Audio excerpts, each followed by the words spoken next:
Já vamos de bastidor, claro, e antes vamos rememorar para vocês as informações que o 360 já te trouxe ao longo da semana passada. É importante para não perder o fio da meada. No caso da vacina, do comprovante de vacinação falso, Bolsonaro vai evitar implicar o Cid diretamente, mas vai dizer que ele jamais avalizou, solicitou ou teve conhecimento até que se abrisse processo da fraude em seu cartão de vacina. Bolsonaro não vai implicar nada a Cid. Ele vai dizer, eu desconheço, tá?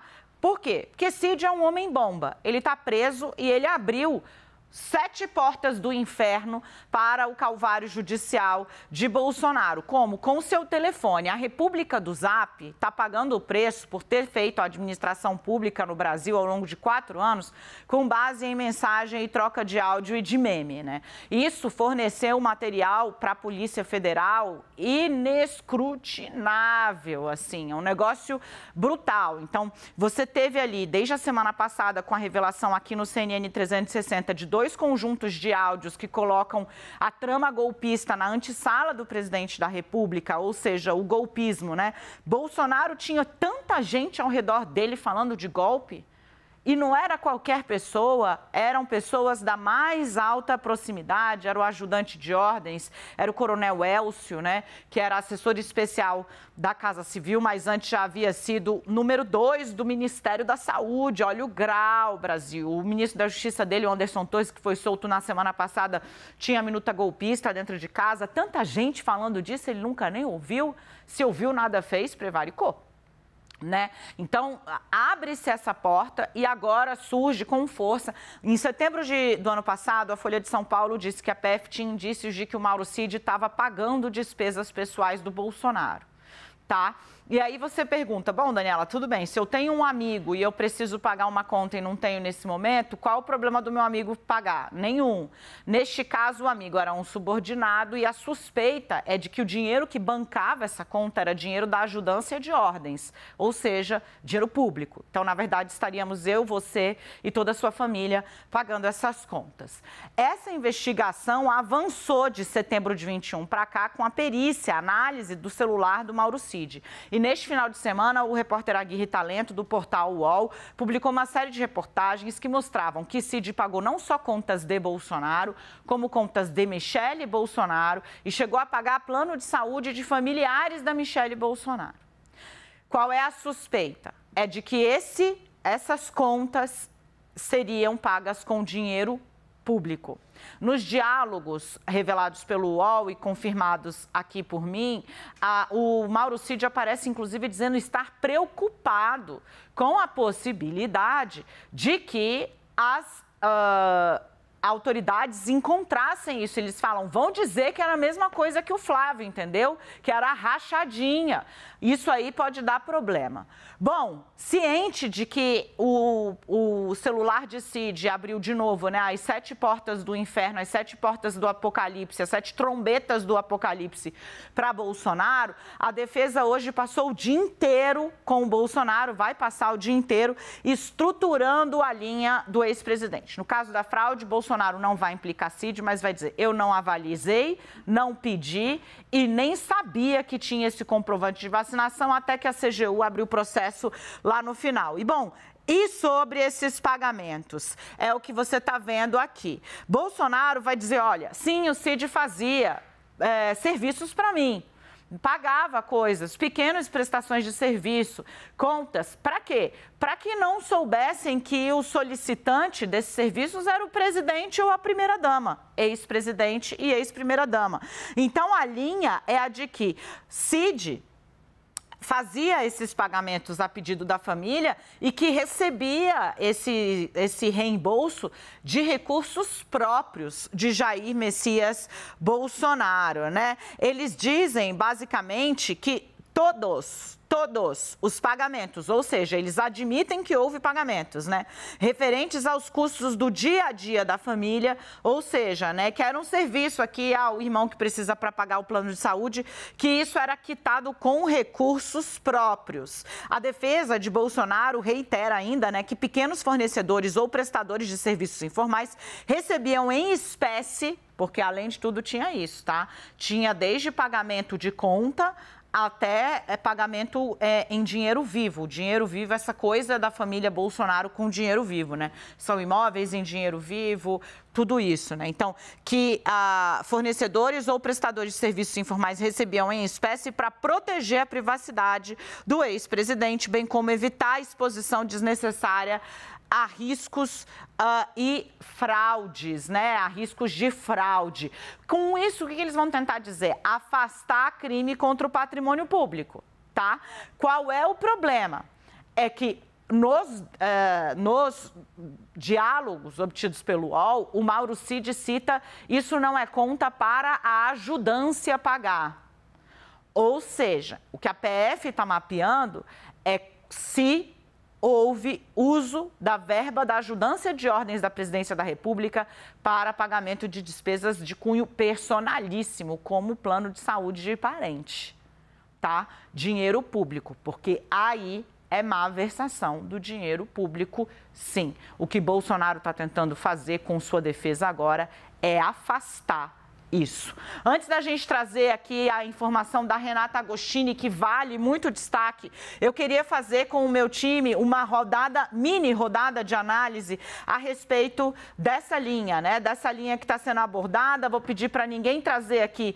Hoje o Yuri Pita, coitado, que rala que nem gente grande no final de semana, apresentando 375.899 jornais, tá de folga. A gente manda um beijo para ele, inclusive me inspirei, pedi um kebab num restaurante que tem o nome do Pita, entendeu?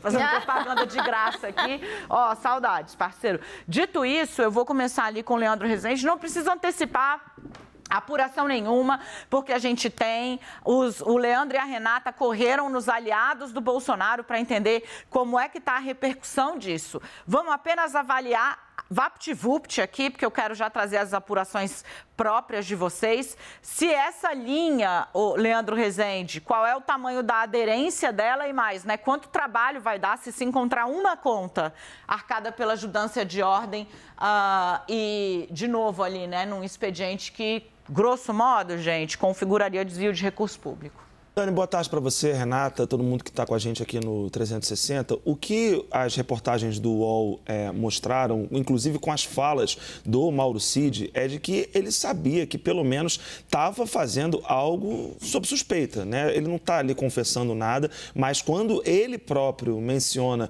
a questão da rachadinha que envolveu o senador Flávio Bolsonaro, essa longa investigação que tinha o uso de dinheiro vivo e esses depósitos fracionados, sem identificação, como um dos seus pilares, pilar da denúncia do Ministério Público, que foi posteriormente anulada, ele próprio sabe que está ali com a possibilidade de estar cometendo uma ilegalidade. E o que mostra, né, esses diálogos é como foi, em alguma medida, um modus operandi da família Bolsonaro, que é muito bem detalhado esse modus operandi num livro da nossa colega jornalista Juliana Dalpiva, que se chama O Negócio do Jair, em que é uma longa investigação dela sobre como esse padrão de uso de dinheiro vivo e enfim, da prática de rachadinha apareceu em vários gabinetes da família. O Ministério Público do Rio de Janeiro investiga o Carlos Bolsonaro por isso e, aparentemente, essas mensagens do coronel Mauro Cid, trocadas ali no grupo de WhatsApp da ajudância de ordens da Presidência da República, mostra que esse esquema pode ter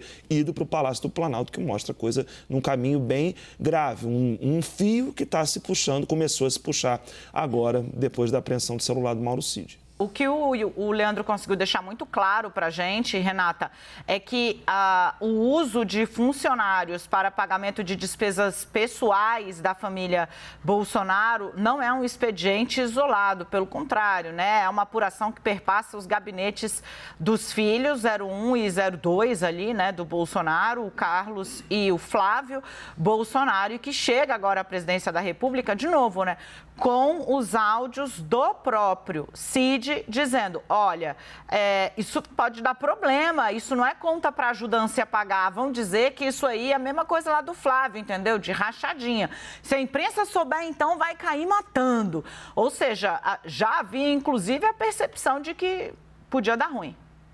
Exato. Esse áudio, para mim, é o mais bandeiroso, né? Porque, bem, vamos lá, a gente ainda não sabe exatamente o que aconteceu. O que a gente sabe é que a Polícia Federal está nesse caminho, está seguindo esse rastro. A gente sabe que a defesa está vendendo, que está tranquila, porque tem como explicar. Então, a gente ainda não sabe exatamente se se tratava de uma bagunça, de um excesso de zelo por parte do ex-presidente, que não queria que essas compras fossem exploradas eventualmente pelos fornecedores, porque quando você vai lá e fica claro para aquela pessoa quem está comprando, aquilo pode vazar. Não se sabe ainda. E se era isso tudo junto misturado? O que a PF está querendo entender é, eu posso descartar que não houve um esquema de desvio de recursos? É por isso que a PF está olhando. O que fica claro é que já havia um olhar de quem estava operacionalizando esses pagamentos, de que aquilo poderia trazer problemas, seja por parecer algo que não era, por isso que eu digo, a gente ainda não sabe, ou porque eventualmente tinha alguma coisa errada e é isso que a PF quer entender se há ou não. Agora, quando o Mauro Cid fala, gente, bom isso não tá, e faz alusão ao episódio da rachadinha do Flávio, que é o episódio que ficou mais célebre, porque a investigação andou mais, porque houve ali vários vai e vem na justiça sobre o caso. Isso nos traz uma memória de vários momentos nos quais essa sistemática de... O que é, né, a rachadinha, gente? Se você não lembra bem, é simplesmente você contratar pessoas no seu gabinete e pegar de volta uma parte do salário delas para ficar para você.